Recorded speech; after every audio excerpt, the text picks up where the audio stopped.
Então, para o pessoal que vai começar a atender lá na Maru, né, minha clínica, esse aqui é só um modelo em relação ao atendimento que a gente vai fazer. Então, no cabeçalho tem ambulatório de geriatria, identificação do paciente, na realidade já vai estar identificado no prontuário, então aí não precisa de escrever nada, tá?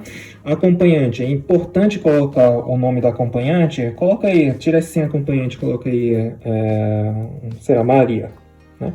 Então a gente vai colocar Maria. O importante daí é você colocar entre parênteses qual é a filiação, né? Se é mãe, filho, neto, qualquer coisa que seja assim, né? E você vai colocar também quantas vezes por semana a pessoa encontra a própria paciente. Então, Dona Maria, que é acompanhante, né? Vai, por exemplo, encontra 3 vezes por semana, né, essa paciente. Isso é muito importante porque a gente só considera como sendo uma pessoa que é informante bom se você tiver mais do que 5 vezes por semana, tá? Abaixo de 5 vezes por semana a gente tem que duvidar em relação à informação que o acompanhante está oferecendo para você.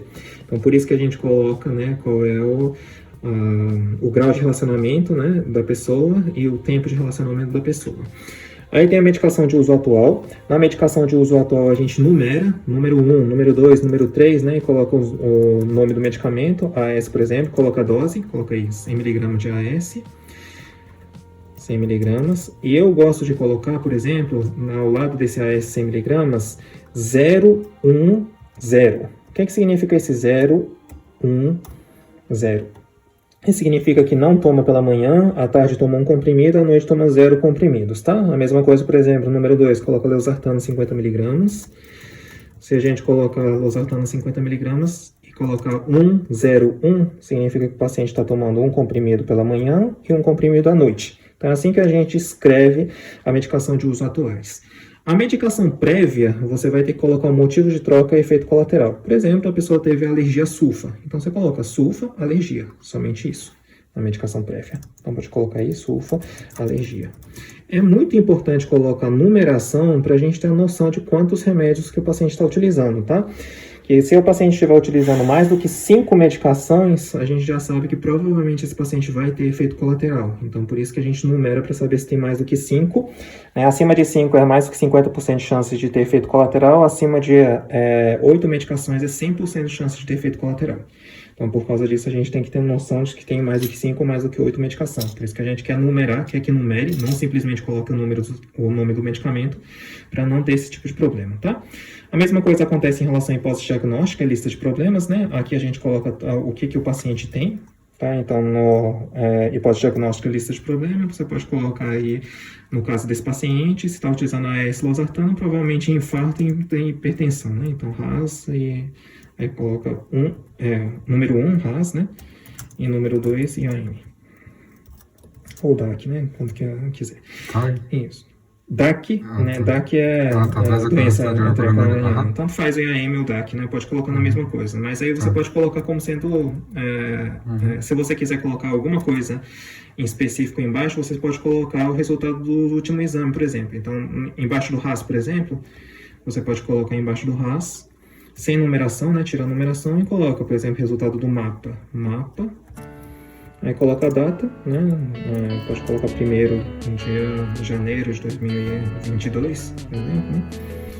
E você coloca aí, né? A média que deu da pressão do paciente. Sei lá, o paciente estava aí com a média da pressão, você coloca PAS 140, PAD 190. 140 da média, PAD 190. Isso dá 90. Então, essas coisas você pode colocar, os exames em específico você pode colocar debaixo mesmo das suas hipóteses diagnósticas para a gente saber quais são os últimos exames que foram feitos, ok? A HDA pode tirar esse HDA, alguém que acrescentou aí, a gente não colocou HDA aí, tá? Embaixo a funcionalidade. A funcionalidade do paciente, esse AIVD é atividade instrumental da vida diária. Atividade instrumental da vida diária é tudo que você está dependente por motivo da doença. Então, por exemplo, o paciente por motivo do IAM começou a ficar dependente das atividades instrumentais, em vez de colocar independente, você coloca dependente. Então, tira esse independente e coloca dependente.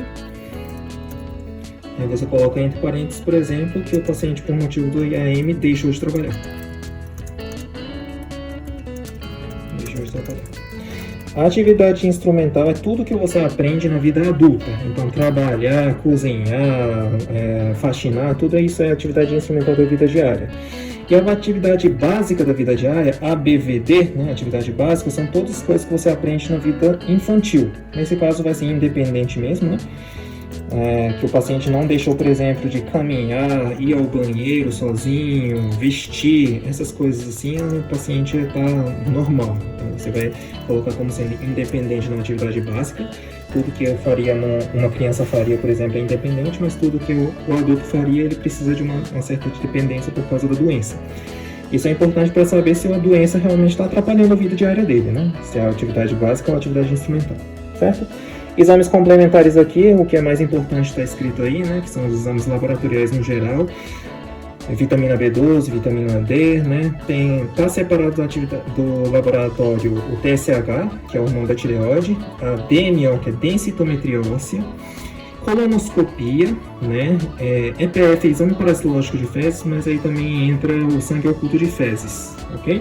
E os exames sexuais. Então, esses são os rastreios normalmente que a gente pede para os nossos pacientes. Então, tem rastreio do hormônio da tireoide, tem rastreio do osso, né, do risco de fratura, tem um rastreio de câncer no intestino, que é a colonoscopia e o sangue oculto de fezes, e o exame sexual, que no caso do homem seria da próstata, no caso da mulher seria útero e mama, certo? E na demanda atual é o HDA, né? A anamnese que a gente faz. E a anamnese, o que é mais importante nos nossos pacientes são esses critérios aí. A mobilidade, se o paciente está conseguindo caminhar ou tem risco de queda. Cognição e humor, né? Parte neural psiquiátrico. O sono do paciente, alimentação do paciente, eliminação, que é o cocô e xixi. O sensorial, que é se o paciente está enxergando bem, escutando bem, né? E a medicação, que é se o paciente está tendo adesão ou não. Aí na próxima página tem o exame físico. Esse exame físico é o exame físico normal que vocês conhecem mesmo, né? Embaixo tem a hipótese diagnóstica, que na realidade é o que a gente quer resolver neste momento. O paciente tem várias listas de problemas. Dentro desse aí, o que a gente está querendo resolver?